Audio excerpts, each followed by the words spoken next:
Assalamu alaikum student. Okay student, today my topic is about the average points, mean, median and mode. Okay, that is for ungrouped. Mean, median and mode, all these things are ungrouped. ठीक है, तो आपने ये central of measure of the central tendency भी कहलाता है, measure of central tendency भी इसको कहा जाता है। अच्छा, अब यहाँ पे आप देखें कि अगर आपके पास if you have given the data, for example आपके पास 3 टाइप्स के डाटा हैं, 5, 6, 4, 3, 2, 5, 1, ठीक है। तो आप इस तरह से लिखते हैं इसको, ठीक है। तो यहाँ पे देखें 1 2 3 4 5 6 7, ठीक है। तो आप यहाँ पे लिखते हैं कि आपने इसका mean, median, mode find out करना है, तो आप इसको x के साथ रिप्रेजेंट कर देते हैं इस तरह से, ठीक है। और इसको वर्टिकली लिख लेते हैं, वो है 5 6 4 3 2 1। जब आपने इसे ऐड किया, ठीक है, ऐड करेंगे क्योंकि मीन जो है उसका फार्मूला है x bar is equal to, mean का फार्मूला है x bar is equal to summation x over n। That is the most favourite and highlight point of the average to finding the value of the average. तो summation x over n, ठीक है। अब यहाँ पे मैं आपको बता दूँ कि n जो है वो आपके पास होता है number of values, number of values होता है। और नंबर ऑफ़ वैल्यूज़ जो हैं वो आपके पास क्या हैं कि आपके पास नंबर ऑफ़ वैल्यूज़ हैं, चलिए मैं देख रही हूँ कि पार्टमेंट चल रहा है। नंबर ऑफ़ वैल्यूज़ हैं आपके पास 3 1 2 3 4 5 6 7, 7 वैल्यूज़ हैं आपके पास, नंबर ऑफ़ वैल्यूज़ हैं। 1 मिनट स्टूडेंट, मैं ज़रा पार्टमेंट लेकर आई। जी स्टूडेंट, अब दोबारा से वीडियो जो है स्टार्ट हो चुकी है। हाँ जी, ये है समेशन x ओवर n, ठीक है। अच्छा, अब ये मैं आपको बता रही थी कि नंबर ऑफ़ वैल्यूज़ जो है दैट्स आर इक्वल टू 7, ठीक है, 7 है। तो यहाँ पे मैंने लिखा समेशन x जो है वो आपके पास कितना आता है, इसका जो सम है वो कितना आता है। आपने यहाँ पे लिखा 5 + 6 + 4 + 3 + 2 + 1 दैट इज़ इक्वल टू 21। तो 21 सिमिलरली हमने यहाँ पे बाय पुटिंग द वैल्यूज़ किया तो समेशन x का रिज़ल्ट आ गया 21। समेशन x जो है वो सम जो है वो इस सारे का वो कितना आ गया, 21 आ गया। तो 21 डिवाइडेड बाय n, n है आपके पास क्या है, नंबर ऑफ़ वैल्यूज़ वो 7 है। तो x बार का मतलब है कि जो मीन है वो इसके पास आ जाता है 3, ठीक है। अच्छा, अब इसका मीडियन निकालते हैं हम, ठीक है। ये तो था इसका ए पॉइंट, मीन निकालना था हमने। अब मैंने इसका मीडियन निकालना है, ठीक है। एक तो आप इस लाइन को इस तरह से भी कर सकते हैं, अदरवाइज़ आप चाहते हैं तो आप इस तरह से वर्टिकल ड्रॉ करके तो यहाँ से आप मीडियन निकालने लगे।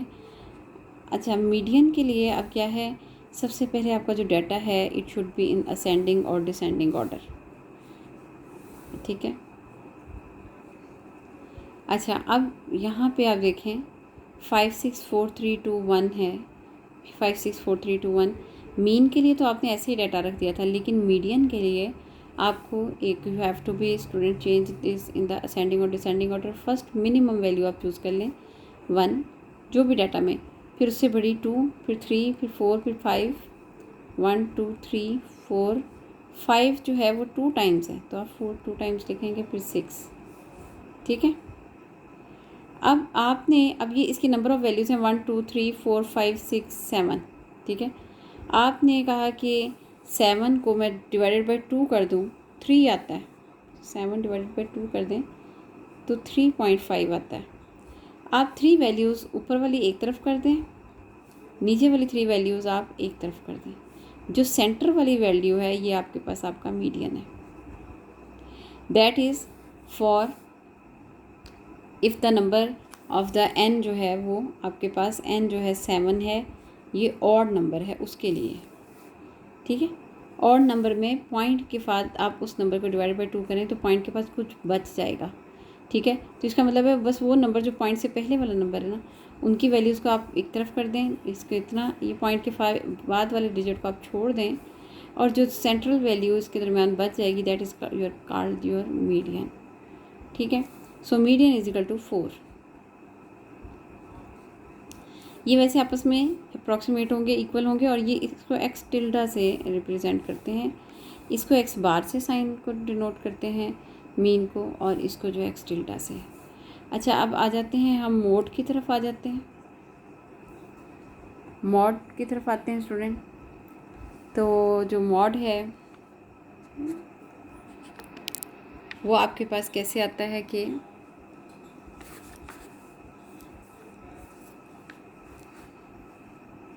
मॉड में हम maximum occurred value, maximum times या अकर्ड वैल्यू जो सबसे ज़्यादा अकरेंस है जिसकी, वो मॉड कहलाएगा। तो आप देखें कि यहाँ पे जो मॉड है उसको आप एक्स कैप से डिनोट करेंगे। इधर कितनी वैल्यूज़ हैं जो कि मैक्सिमम टाइम रिपीट हुई हुई हैं, तो 5 2 टाइम्स रिपीट है, बाकी सारी 1 टाइम रिपीट है। हम ये कहेंगे कि जो 5 है वो इसका मॉड है, मैक्सिमम टाइम अकर्ड वैल्यू, ठीक है। अच्छा, इसके अंदर एक्स मॉड, अगर if x mode is equal to x median is equal to x mode, that is called the symmetry data. But if x bar is less than x tilde is less than x mod, mean median mode के अंदर less का निशान आ रहा है, less than का, equality हो गई तो फिर तो वो चले less than and equal to, तो इसको हम कहेंगे नेगेटिवली स्क्यूड। और अगर x बार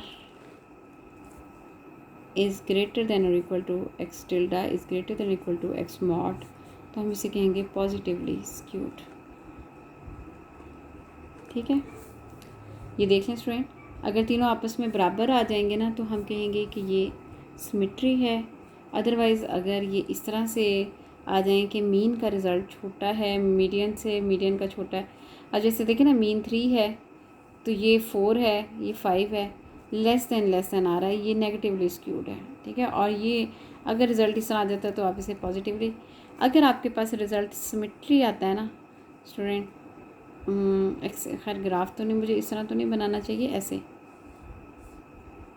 इसका ग्राफ की जो फिगर है ना बेल शेप में इस तरह बनेगी माइनस में, ये होती है सिमेट्री के बारे में, ठीक है। और इसी में रली अगर इस तरह से आ रहा है, इस तरह से नेगेटिव साइड पे, यानी ये है ना, ये माइनस इन्फिनिटी है, तो ये आप इसे कहेंगे कि नेगेटिवली स्क्यूड, कि इसके अंदर नेगेटिव आ रहा है, ठीक है। और सिमिलरली अगर ये चीज़ जो है ना वो राइट साइड पे चली जाती है ना, मतलब कि ये ज़ीरो है, ये इन्फिनिटी है, जैसे ये ज़ीरो है, ये इन्फिनिटी, तो यहाँ से ये इस तरफ को जा रही है ना, तो ये चीज़ कहलाती है पॉजिटिवली स्क्यूड, ठीक है। तो आपको स्क्यूड का भी कॉन्सेप्ट दे दिया है और मैंने आपको मीन मीडियन मॉड का भी दे दिया, लेकिन मेरे पास अभी यहाँ पे पॉइंट है थोड़े से। देखिए, मीन का तो यही सिंपल फार्मूला रहेगा इन ऑल केसेस, लेकिन अगर मीडियन, अगर डाटा के अंदर वैल्यूज़ ऑड वैल्यूज़ हैं तो ये फार्मूला है, लेकिन अगर इवन डाटा की वैल्यूज़ हैं तो डिफरेंट फार्मूला होगा। और मॉड की भी 3 कंडीशंस हैं, इसमें तो 1 मॉड आ गया ना आपके पास, ठीक है, 1 मॉड आ गया, ठीक है। इसके अंदर और कंडीशंस भी होती हैं, चलिए मैं उसके अंदर आपको दूसरी एग्जांपल करके दिखाती हूँ।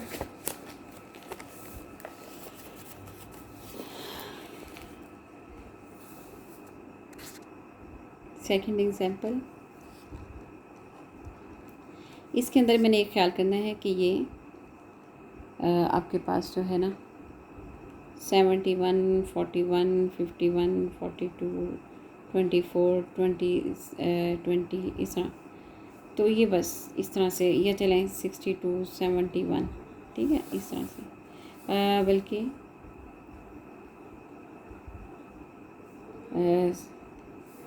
इसका मतलब ये 51 करते हैं, चलें, ठीक है। अच्छा, अब मैंने स्टूडेंट सबसे पहले इसका मीन कैलकुलेट करना है। मीन आपको पता ही है कि इसको मैंने ऐसे ही लिखा,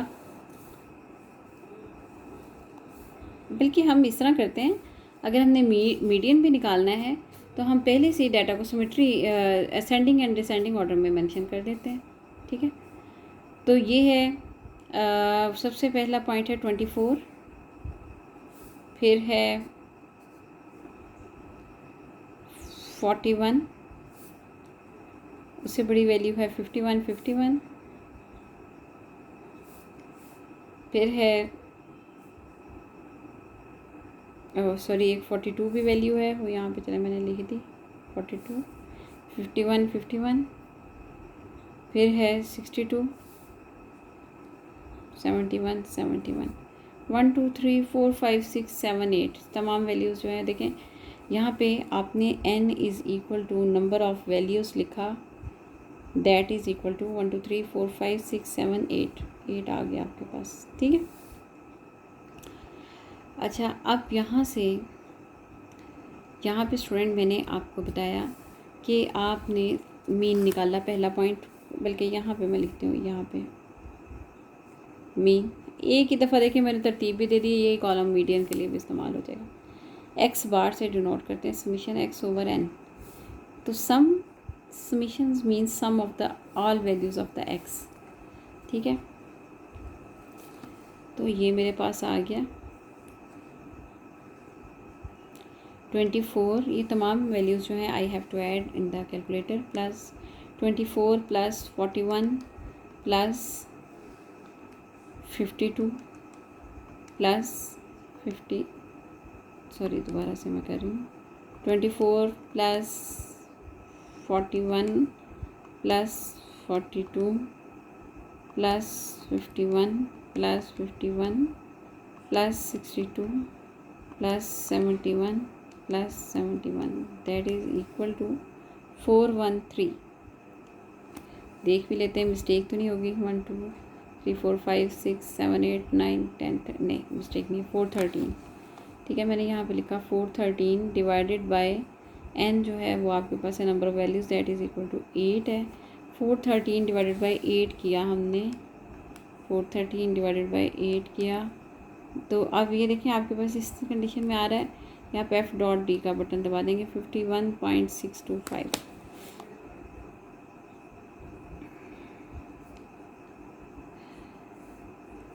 student that is your mean, ठीक है। अब हम आते हैं नेक्स्ट पॉइंट मीडियन की साइड पे। अच्छा, अब बी पॉइंट है मीडियन। मीडियन जो है ना वो आपके पास है, अच्छा पहले आप लें n है number of values, that is equal to as you know 8। Even है, इवन के लिए मीडियन का फार्मूला डिफरेंट होगा, आपने 8/2 किया तो ये आ जाता है 4.0, ठीक है ना। तो आप पॉइंट से पहले वाली वैल्यूज़ जो हैं उनको आप लेंगे और 1 2 3 4 वैल्यूज़ आपने एक साइड पे की, फिर 1 2 3 4 ही वैल्यूज़ आपने एक में की, दरमियान में तो कुछ भी नहीं बचा, ठीक है ना। तो उसके लिए हम ये करते हैं कि सेंटर वाली जो दोनों वैल्यूज़ हैं उनको प्लस कर लेते हैं, एक्स मीडियन। अगर तो देखिए एक दरमियान में वैल्यू बची होती ना, अगर ऑड नंबर होता तो एक वैल्यू बचती थी, यहाँ पे दो वैल्यूज़ जब बच जाएँ आपके पास, तो आपके पास वो दोनों बची हैं 51 प्लस 51, तो आपने दोनों को ऐड किया, 51 प्लस 51 वो आ जाता है आपके पास 102, डिवाइडेड बाय 2 किया तो ये आपके पास आ जाता है 51, दैट इज़ इक्वल टू 51। तो तो आपके पास मीडियन जो है that is equal to 51। Mode सी पॉइंट है, मॉड मैक्सिमम रिपीटेड वैल्यू भी कह सकते हैं इसे। तो आपके पास मॉड को हम हमेशा एक्स कैप से डिनोट करते हैं। मैक्सिमम रिपीटेड वैल्यू कौन सी है? 2 टाइम्स 71 है, ठीक है, 51 भी 2 टाइम। लेकिन अगर इधर एक और 71 होता है ना तो फिर 71 3 टाइम्स 71 होता, तो मैक्सिमम टाइम जो रिपीटेड वैल्यू है वही मॉड होनी थी। लेकिन यहाँ पे 2 टाइम्स 71 है और 2 टाइम्स 51 है, तो इसका मतलब है कि इसके 2 मॉड हैं, 51 एंड 71, ठीक है, 2 मॉड है, ठीक है। होपफुली आपको पता चल गया होगा। अच्छा, दूसरा ये है कि इसके अंदर रिलेशन क्या बन रहा है, एक्स बार है, एक्स मीडियन है और एक्स मॉड है। ये 51 है, 51.26625 है, ये इससे बड़ा है 51 से, ठीक है ना। इस तीनों की वैल्यूज़ लिख लें। 71 वाले को ज़रा छोड़ देते हैं क्योंकि ये पास जो नियरेस्ट है वो 51 है, तो चलें 51। अच्छा, अब ये तो इससे बड़ा हो गया, ये ग्रेटर का ये साइन होता है जिसमें ये ज़रा इस साइड पे मुंह इसका ओपन है, ये क्लोज वाली साइड लेस देन होती है। 51 जो है वो बड़ा है और ये चीज़ बराबर है, ठीक है। यहाँ पे इसका मतलब है हमने ग्रेटर के साथ इक्वल इसीलिए लगाया हुआ था। इसका मतलब है कि ये बन गया पॉजिटिवली स्क्यूड, और इसकी आपको पता ही है कि डायग्राम जो है वो ऐसी कंडीशन में आती है, पॉजिटिवली स्क्यूड है, ठीक है, पॉजिटिव इन्फिनिटी है, ये 0। अच्छा, अब मैंने ये तीनों चले कंडीशंस हो गई आपके पास, ठीक है। मॉड के अंदर ये था कि लास्ट टाइम हमने किया था तो हमारे पास एक मॉड आया था, इस दफ़ा किया तो 2 मॉड आए। मैं मॉड के बारे में ही एक एग्जांपल और दे देती हूँ। देखिए, मीडियन की तो 2 कंडीशन है, इवन और ऑड, वो दोनों मैंने बता दी। मीन ऑल टाइम जगह पे एक ही है, मैं सिंपल इधर लिख देती हूँ, फाइंड मॉड 4271। अब इसमें कोई भी वैल्यू रिपीट नहीं हो रही, तो मैं मॉड लिखूँगी नो मॉड, किसका मॉड है ही नहीं, ठीक है। चलें एक और एग्जांपल देते हैं। Find mod from the following data, जो भी है कि 424242 ठीक है। अगर इस तरह से आ जाए आप बल्कि इसमें आगे मैं फ़र्ज़ करें कि एक डिजिट ऐड भी कर देती हूँ, 3 1 2 3 4 1 2 3 3 3 3। अब यहाँ पे आपसे इस तरह का डाटा आ जाता है, 3 3 टाइम है, 2 जो है वो 1 2 3 टाइम है और 4 जो है वो 4 टाइम है। आप यहाँ पे लिख देंगे कि मॉड जो है वो मैक्सिमम रिपीटेड वैल्यू है वो इसका 4 आता है, ठीक है। एक और लिख देते हैं कि फाइंड मॉड इस तरह के, मतलब मैं आपको एग्जाम्पशन दे दे के बताती हूँ, 0 5 1 0 6 2 1 0 5 1 7 5, इस तरह से अगर आ जाता है। यहाँ पे देखें मॉड जो है, मतलब मॉड की कुछ कंडीशंस हैं, नो मोड भी हो सकता है, 1 मोड भी हो सकता है, 2 3 4 जितने मर्जी। अब यहाँ पे देखें 0 0 0 0 3 टाइम है, 1 1 1 1 भी 3 टाइम है, 5 जो है वो 1 2 3 3 टाइम है, 6 1 टाइम है। तो इसलिए इसका मतलब है कि इसका 0 1 5 कॉमा लगा देंगे। 3 मोड भी हो सकते हैं, नो मोड भी हो सकता है, अगर कोई वैल्यू रिपीट ही नहीं हो रही ज़्यादा दफ़ा तो उसे no mode. Okay student, if you feel any problem, ये मैंने आपको जो है ना एवरेज के बारे में बताया है इन अनग्रुप। अनग्रुप का मतलब है कि जो आपके पास डाटा गिवन होता है ना उसके अंदर फ्रीक्वेंसी नहीं गिवन, इट मीन्स के that is the ungroup. Okay student, take care, if you feel any problem then tell me. Okay, thank you so much, comment my channel, subscribe my channel. Okay, take care, Allah Hafiz.